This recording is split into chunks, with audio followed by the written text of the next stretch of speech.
Oh, Lord, Lord, Lord. Good day, good day, good day. Safety Dog here. Secrets of Safety Dog, where we go live most Mondays at 1 p.m. Which camera should I look at?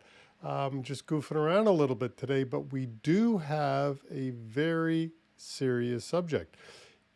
What we're addressing today in 1 minute and 30 seconds will be the question of, does my pickup truck need a CVOR? It's a question that I get frequently, and kudos to the Guelph Police Department. They had a whole seminar recently, about 2 weeks ago.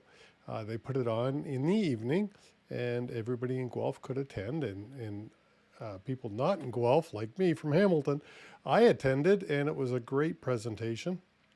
And they talked exactly about, does your truck need a CVOR, as well as many other things. It was a great presentation, but it's a question that I get frequently. When does my truck need a CVOR, and then what happens? So we're going to talk about that. That's what we're doing today. So stick around with me. I wish I could sing. It would be so much fun. I really, anybody else with me? Who here loves to sing? But it's best if we sing in the shower. For at least that's me anyways. People don't want to hear. Oh, Lord goodness me. They don't want to hear me sing.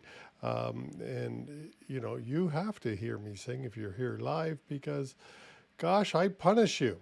I just go ahead and punish you because I sing anyways. All right, here we are. We are live. It's Chris Harris, Safety Dog. And at 1 o'clock on Mondays, most Mondays at least, I go live when we talk about CVOR, Commercial Vehicle Operators Registry. And today we're going to be talking about one subject. It's one that I get a lot of questions on. And this is springtime, as I'm looking for a new guy to fertilize my grass. All you landscapers out there, towing companies, so on and so forth, especially the landscape guys. They don't know when it trips up, what's the trigger point where you need a CVOR. What happens? When does my pickup truck need a CVOR? So we're going to cover some of those points today. But first, before I do that, let me switch to here. Hopefully I did this right. Yay! Look at that. I wanted to, there we go, kind of. If I make that big and push that across a little bit. This is the list of certified electronic devices. So who doesn't love electronic certified devices? And let me just switch the camera here so that I have everybody. Oh, I won't do that. I actually got to do that because if I can, I don't know that I can. I gotta love doing a live. There we go. There, okay. Had to do that because I do have to take something away in a minute. Can't do that. All right. So this is a list of electronic certified devices. And what you can do is I came over to this, to this column here, and I sorted it by most current date is at the top. So you can see here, because now that we've got more than 40 vendors on this list, I want to see which vendors recently got certified. So by sorting it here under certification date, you can see here on the 23rd of April, Samsara got another device certified. 2 devices, 3 devices here. And then on the 12th, Ingtech Driving got something device. Omnitrax got one. So you can see here, Orbcom finally got one on the list. Isaac's added another one to the list. So it's an easy way for you to see if your vendor has been added to the list. If you've already checked this list and your vendor's not on the list, this is an easy way for you to sort it and see if your vendor has been added to the list. I'm sure your vendor's going to brag when they finally get certified. All right, so when does ELD take place here in Ontario? The law says you have to have an ELD on June 12th of 22 of this year. That's when the ELD mandate takes effect. Are you going to get a ticket on June the 12th? Absolutely not. MTO, the Ontario government, have said that they are not going to start hard enforcement until January the 1st of 2023. So the law takes effect June 12th of 22, and hard enforcement or tickets will take effect on January the 1st of 23. Just to cover that off, I just wanted to make sure that you saw that. Oops, and isn't that terrible? With me being, I see how to do it. There we go.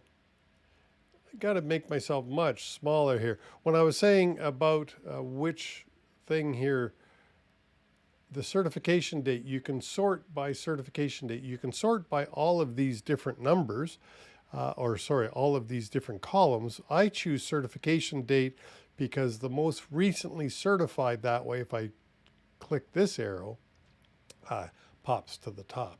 So there hasn't been anyone certified this month, obviously May the 2nd. Oh my God, would the weather change? I was watching a weatherman this morning and he said, can we tell Mother Nature that it's now May, so it quits raining? That would be nice, but click this button here and you can sort that.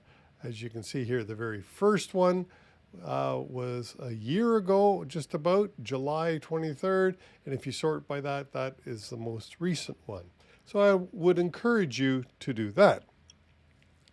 Let's get on to what I wanted to talk about today, which is,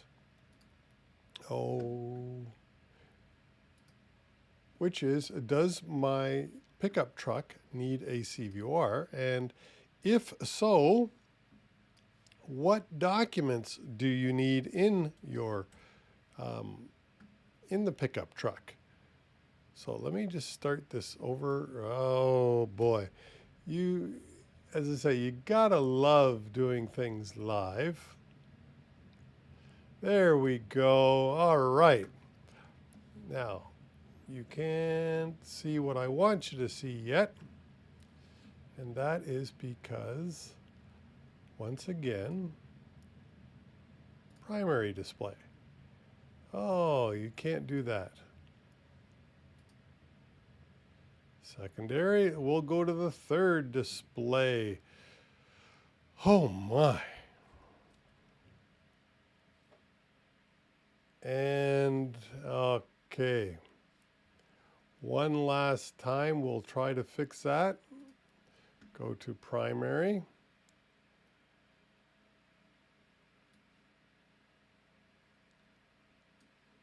Okay. You'd think by now I would have this all down pat. I thought I had it all set up for you, and of course I messed it up. I do apologize for that, but what documents? So if you've got a pickup truck or any truck, what documents do you need to have in your truck? Amongst, there's many of them. Of course, there's your ownership and things like that. But one of the things that many carriers forget is you got to have your original, it says in the regs, original CVOR, as well as if you have a fleet limitation certificate. In other words, you've been in trouble. You've got to have that in the truck. Any prescribed documents, such as permits, if you're doing oversized, overweight, you would have to have that in your truck as well. But here's one that a lot of carriers get messed up on. If you have a leased vehicle, you've got to have the lease in your truck. you've got to be able to show the relationship between your CVOR number and the lease. So you have to carry a copy of the lease documents, and they can be the original or a copy, but you've got to have a copy of the leased documents in the truck, as well as, of course, your pink slip if you're in Ontario, the proof of insurance. You have to have that. If you're an owner-operator, you need a copy of your contract. And again, this is where a lot of owner-operators get caught. It is a fairly frequent violation that they don't keep a copy of the contract in their trucks, because what happens is there's often two pieces, not often, there are always two pieces of the ownership. One side of the ownership says who owns the vehicle. The other side of the ownership says who owns the plates. Well, if, for example, Volvo Leasing owns the vehicle and ABC Company own the plates, how does that work? So you need a copy of the contract to show how that all works, because when they look it up, of course, the company who owns the plates didn't sign the lease directly with Volvo. You as the owner-operator signed the lease with Volvo, and they need to understand the legal connections between all the companies. So owner-operator contract. If you're crossing the border, this is a short list, but if you're crossing the border, the IFTA, you need your MCS 90, you need your US DOT number and certificate. If you're hauling hazmat or dangerous goods, of course, you've got to have that license with you as well. So that's a very quick and short list of what it is that you need to carry in the cab of the truck. There is a list that I have that is much more extensive, such as, or the list includes things like fire extinguishers and warning triangles. Those are all in there as well. So I don't mean to say that what I just presented to you was a complete list. It is a short, abbreviated list. And if you are a truck driver and you are watching this video, make sure you check your vehicle on a regular basis for these items. Because as with most tickets, when an officer decides that they're going to write you a ticket, they usually choose the company, the driver, or the company and the driver to write the ticket to. So make sure that you're able to display that you've done a check recently of it. Technically, it's probably supposed to be every day. However, I know you're not going to check your truck every day, but on a regular basis. And if it is a truck that isn't yours, for instance, a truck that is used by many people, then you should be checking it frequently, very frequently in that case. All right, so is my pickup truck a CVOR vehicle? Pickups and trailers. This is where it gets a little dicey. If your pickup truck, so how do you determine if your pickup truck needs a CVOR or not? It all revolves around gross vehicle weight or actual vehicle weight. And what MTO says to do is to take your pickup truck with your trailer attached, if you're going to be hauling a trailer, load it up to the max. Both the trailer and the pickup truck loaded up to the max. And don't forget to include any passengers that you may be hauling as well. Again, landscapers often have 2, 3, 4 people in the truck as well as their equipment. So you want to get a full load, your maximum load, and then go to a weigh scale, a public scale such as a CAT, C-A-T scale. Once you get to the CAT scale, you want to weigh the pickup truck only with the trailer attached. So as you see in this picture, the pickup truck is the only thing on the scale, and the trailer that is attached is on solid ground. We're going to call that, or MTO calls that, weight A, just the pickup truck. And then you pull the pickup truck ahead so that only the trailer now is on the scale and your pickup truck is on solid ground. So now you are weighing the trailer. And by doing that, if you add both, so the second one was a B, if you want to think of it that way. So now you add the weights of A and B together. And if A and B together, if the trailer doesn't weigh more than 2,800 pounds, 2,800 kilograms, sorry, eliminate scratch pounds, 2,800 kilograms or 6,171 pounds. If it is less than that, you don't need a CVOR if your gross vehicle weight is not over 4,500 kg. If it is over 2,800 kilograms, then you do need a CVOR. Right? So less than that, the registered gross weight of the truck or the actual gross weight, but you've got to remember, it's got to include the tongue weight. And so if we go back to this picture here, by weighing the pickup truck with the trailer attached, it is including the trailer tongue weight. So that's very important. You just need to know that it's got to be less than 2,800 kilograms on the trailer.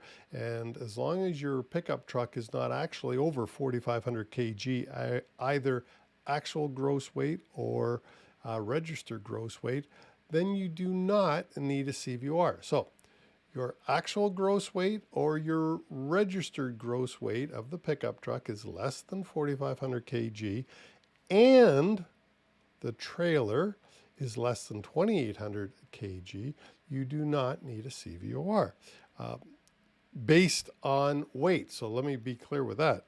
It is based on weight, because we get into this thing called personal use. All pickup trucks, according to the MTO considers all pickup trucks to be commercial vehicles. And as we've already discussed, if a commercial vehicle is over 4,500 kg, it also needs a CVOR. But any vehicle that is considered a commercial vehicle, such as a pickup truck, all pickup trucks are considered commercial vehicles. But you can use a commercial vehicle for personal use, as long as the whole thing is registered for less than 6,500 kg or 14,330 pounds. This is the manufactured gross weight is 6,500 kg or less, and it's registered for less. Then you might be able to use it for personal use as long as you are not being paid. So personal use, one of the definitions is without compensation. So you know, many people own a pickup truck and use it to drive back and forth to work. They're office workers or factory workers. And that is perfectly legal as long as you're not being paid to drive. And as long as the pickup truck has the original box, that means it's the box that's unmodified and installed by the manufacturer. Also, it has no commercial cargo tools or equipment. So what's cargo tools or equipment? Well, if you're a landscaper again, you can't have lawnmowers in the back of your pickup truck and try to tell MTO that it's a personal vehicle. Is that clear? So no commercial cargo tools or equipment. It's got to have the original box or an unmodified box. Sorry, if you're in a collision, obviously they may put another box on, but it has to be the same as the original box. No commercial cargoes, tools, or equipment. So just make sure that your truck is as it was built from the factory if you're going to use it for personal use. Yes, you can put a cap on, by the way, because you're not modifying the truck, but this would be a modified truck. For example, that would be automatically a commercial vehicle because the box is modified. This one looks unmodified to me, and this one is probably unmodified. However, it would appear to have commercial equipment, being that it's a sign for promoting. So in my opinion, and I'm not a lawyer, that would make it a commercial motor vehicle because it has a sign on it. So just wanted you to know about all that. Let me switch over to here and say once again, thank you so much for joining Safety Dog. We do go live at 1 o'clock. And if you're so inclined, check out the Trucking Risk and Insurance podcast, because I'll tell you, we get some great guests on the show. We've done over 100 shows now, and it gets produced every Friday, or most Fridays again. New episodes get released at 10 a.m. So do that. If you're getting value from these videos, I'd really appreciate it. You'd help me out tremendously if you clicked on the like button and maybe even subscribed if it's of value to you. That's it for this week. Chris Harris, Safety Dog. If you've got CVOR questions, throw them in the comments below or send me an email, chris@safetydog.com. That's it for this week. Chris Harris, Safety Dog. We're out of here.